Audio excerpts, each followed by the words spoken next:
Sand draws a little bit of extra damage and the game's over, and that's it. Deadly Poison wraps up the game.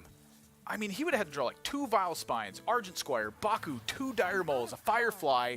Like it He already played his Firefly. It would have had to be all of the worst cards in the deck left, exactly in that order, for it to fail. Just pressures them out, and Saiyan able to win 3 games to 1, defeating Odd Warrior twice with aggressive. Oh. And it does not. Big steal. Is that just game? Yeah, that's game. You're just dead. Race E, 3-0 over Rage. Even better. Uh-oh.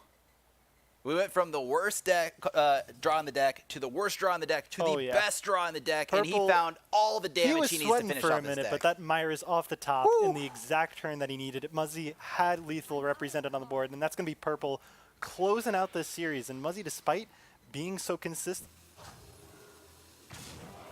I mean, this is kind of what Impact was trying to avoid too, right? That's why he cleared off those minions. Imagine if he was able to keep even just another 2-2 on the board. It'd be pushing basically game-ending damage. Yeah, the twig. It looks good. Yeah. I mean, that branching pass ended up being the lethal. So Fino ended up trying to go for a 2-turn lethal push.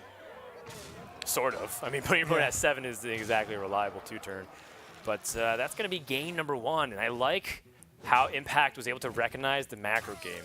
Sure, you could get this, which Grizzly's able to replicate in some capacity. Oh! And he only found one copy, but he found it just in time. It also just kills those eggs, making him 2 5/5s. Now Fino will not have access to another Spreading Plague. He doesn't have a way to deal with a board this big. Even if he finds something like UI into just Whispering Woods Soul, he's just going to be dead. Yeah, Fino realizes that.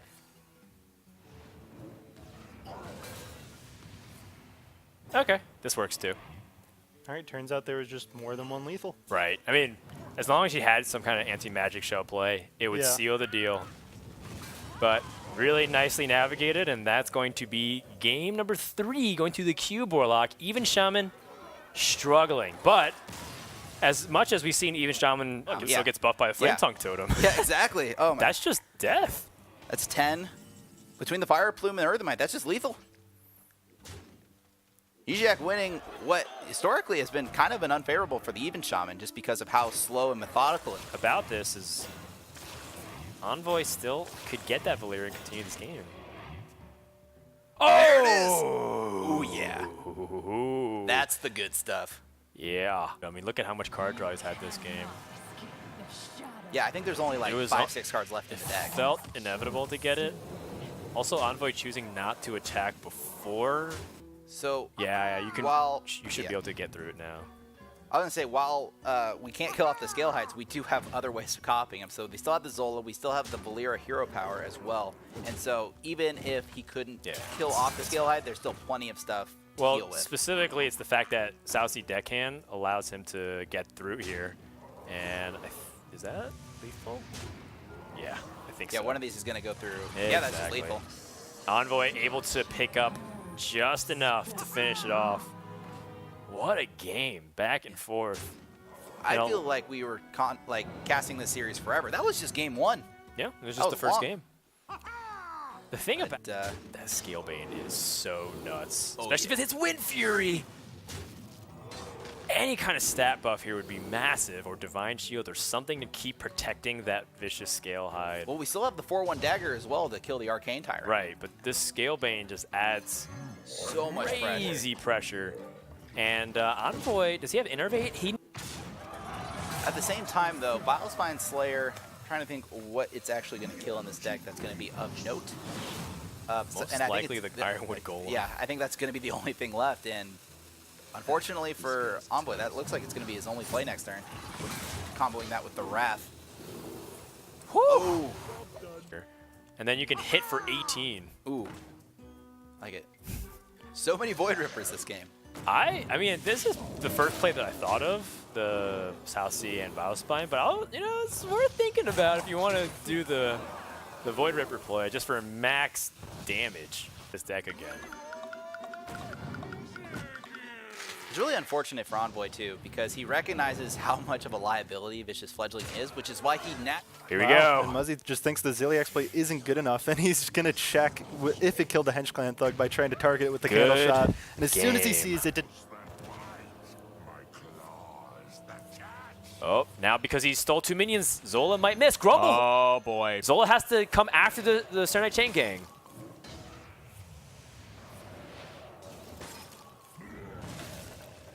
Oh, no.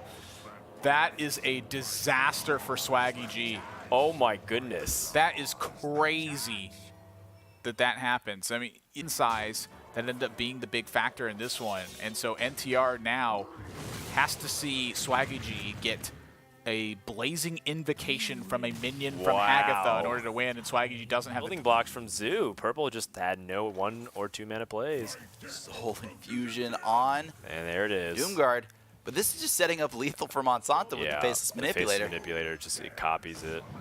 And that's going to do it. What an intense Game 5. Purple just a few points off from ending it. And he was tweeting about how he felt like this could have been his tournament. But, I mean, Monsanto able to just stabilize it. Yeah. Why not? Hagatha not in the pool, so he doesn't have to worry about these dying.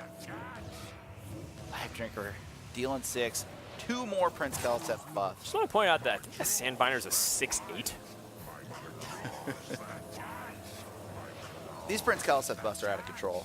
It's now, I believe, 6 Prince Kelset. There's Shadow Visions twice. And Hero Power can clear off the 1/5. Oh, yeah. So he had lethal here even without Dark Pact. That's a good spot. Yeah. And I'm sure Fino is going to see it, being able to Hero Power his minion, Spellstone that down, and very kill Muzzy. Fino just constant pressure throughout the entirety of it. Man, I feel like it's the case that when you play Malfurion, you almost never die in the backswing, man. 15 HP for 7. But so Fino only has King Crush for lethal. But that's 50%, 33% right now? Yeah, it is not likely, but Fino gets it anyway. And Smash. That's just enough. Where if he went for that Florist into the Malagos, we saw that he would not have even top decked that swipe. So not a lot of outs in that situation. And it's going to be Swid's move. And Impact really needs to find that swipe off the top of his deck. I think he only has 1 left. Oh. That was it.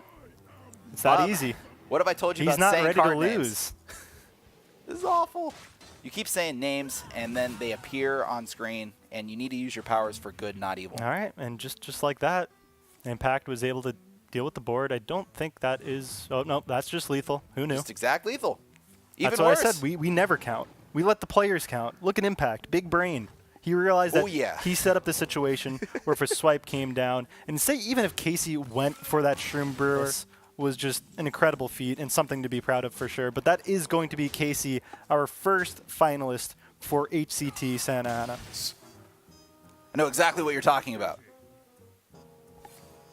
Divine Favor, draw 3 cards, foregoing the Baku. Level up is found. And that's it. Fino, 3-0 Swids. And despite 2 massively unfavored matchups, at least in my opinion, is able to come out on top of this one, has not lost. Lightning can strike twice. He can double buff with Earthen Might or double dip with Lava Burst, no matter how you cook it. It is dead.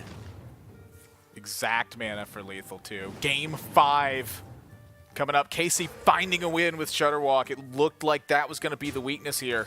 And perhaps or stop taking out Casey 3 games to 2, and look at Fino's face after that win.